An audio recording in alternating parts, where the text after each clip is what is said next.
Astroneer is a game about getting stuff so that you can get more stuff.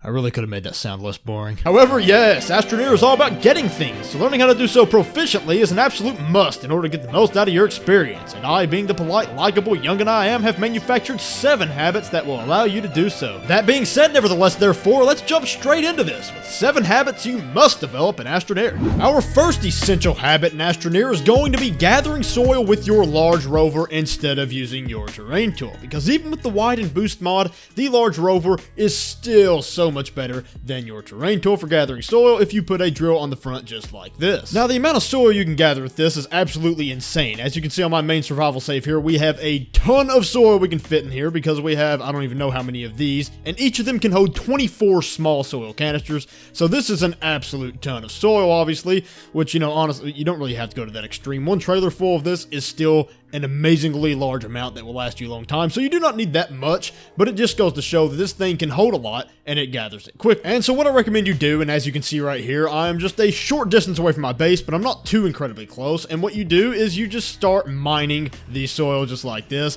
and you'll get a ton, so you just make a long strip like this where you're basically just destroying the earth, but it's not right up on your base, so it's not a big deal, and it gathers soil really quickly. I don't know if you can see which one it's going into or not from here. Yeah, I don't know if you can see. Okay, I'm literally incapable of discovering which one of these it is going into, but my point is it gathers it really quickly, and the way you turn this thing on is by pressing V, so just go to an area like this, press V, and start mining like this, and you will be amazed at how much soil you can get in an incredibly short amount of time, which is incredibly overpowered. Now, this might actually seem like it's so overpowered that it's useless, because you may be thinking you will never need actually that much soil with just the things that you can get in the soil centrifuge. You will never need that much of these items to where you actually have to go that overboard with it. The wide and boost mod may be just fine for you, you may think. However, if you manage to turn your soil into scrap with a automatic system like I got set up back here, which I'm not really going to go over because I don't want to go over that in this video because I'm trying to make this one quick. But yes, if you automatically turn your soil into scrap with a system like this, then you can use the scrap in the trading platform, effectively meaning that anything in the game this is the wrong. Yeah, okay. Anything in the game that you can get with scrap can be gotten with just soil, and so getting a ton of soil becomes that much more useful. Definitely recommend it. 10 out of 10 strategy. Our next essential habit in Astroneer is going to be setting up atmospheric condensers on other planets in such a way that it allows you to leave the planet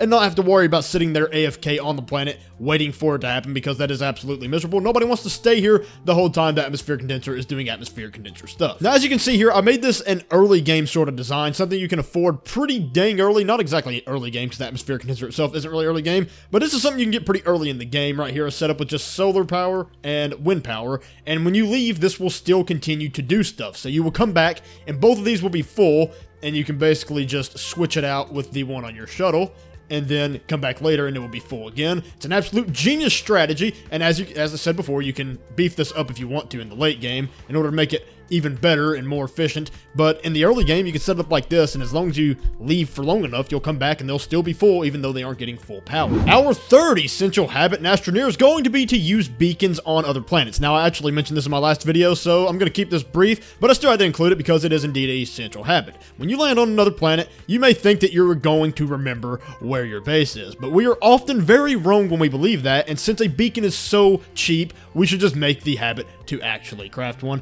And by the way, I like to put one right here. I like to make a platform where I have the small and medium printer on it together, and that leaves an annoying spot back here that you never know what to put there, so that's a good spot for the beacon. Just an extra little pro tip about the beacon. That's a good spot for it. That's all I got to say for this one. Our fourth essential habit, pointed the wrong way.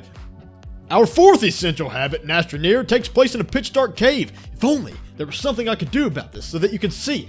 And there is! Oh my gosh. Anyways, yes, you can see these research samples here, and we would like to automatically collect these, because if you didn't know, they do respawn on the exact same place every single time. So all 3 of these will come back if I were to research them. Now, you don't actually need a research chamber or anything in order to do that. If you have a proximity repeater, and one of these is in the proximity, they will immediately be researched. So if you have these right beside this here stone where they're going to spawn in, and you have them activating each other just like this, then it will research them automatically.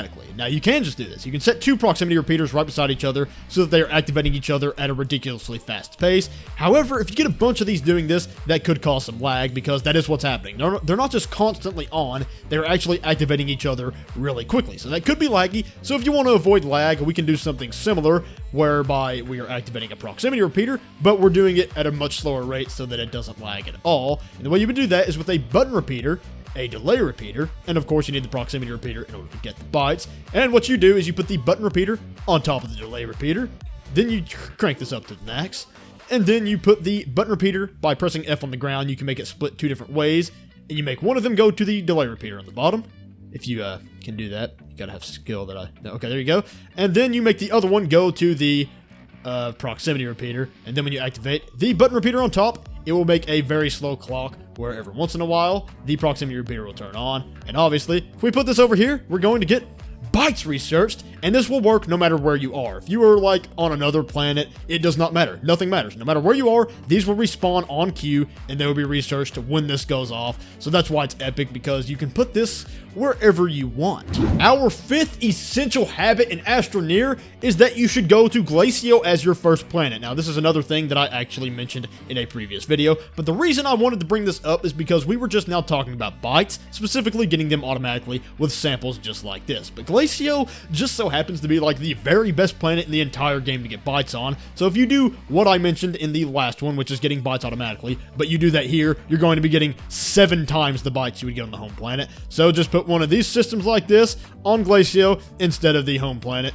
and you're going to be good to go. Like, honestly, you could get like 3 of these and never have to get bytes again. It's kind of broken. This game has a lot of balance issues, but that's for another video. Our 6th essential habit in Astroneer is going to be to gather items in bulk. That is, gather more of an item than you actually need while you're gathering it. And I hate to be that guy, but yes, this is yet another one that I actually mentioned in my last video, but just like with the other 2, I'm mentioning it again for a good reason. You see, in the last video, I was talking about resin and compound. I brought up gathering items in bulk in the context of the early game, because I said you don't want to walk back and forth between a compound vein, for example, to get just like a couple of compound each time. We could just get the whole vein at once. It's a very simple thing, but it's extremely useful. But it's even more useful in the late game phase, because say I'm on another planet, for example. I chose the moon here, Decilo, as an example, and I'm gathering items I'm gathering tungsten here because I need tungsten for something. If I only need 1 tungsten, I accidentally got 2. If I only need 2 tungsten and I only get 2 and I leave, it's even more annoying to have to go to a different planet for stuff. Now, I know this sounds obvious, okay, that you should gather more of something while you're there. But if I got this entire tungsten vein while I was here, ever filled up my backpack, did the best I could to get more of it while I'm in the area, that will save me a blast off, which is an extremely important thing to do. So always fill up your backpack when you go to a different planet for a resource, because you're going to need more than just what you get. Our last essential habit in Astroneer, guys, is going to be to have a proper storage array just like this. Well, not just like this necessarily, but a proper storage array where you can put every single item in the game that you would collect, just so that you can be more organized. And I know that that sounds like a pretty lame habit to mention, but it's really not, because in order, like, having your items in order is a very useful thing. It helps you to get more of them stored, for one, but also easier for them to get to, and it's just nicer in general. And as I said before, it doesn't have to be exactly like this, so you can use the smaller ones of these, you can use this, you can use this. It doesn't really matter. As long as your items aren't just piled on the ground, it's going to be a lot nicer for you visually, and also organizematically.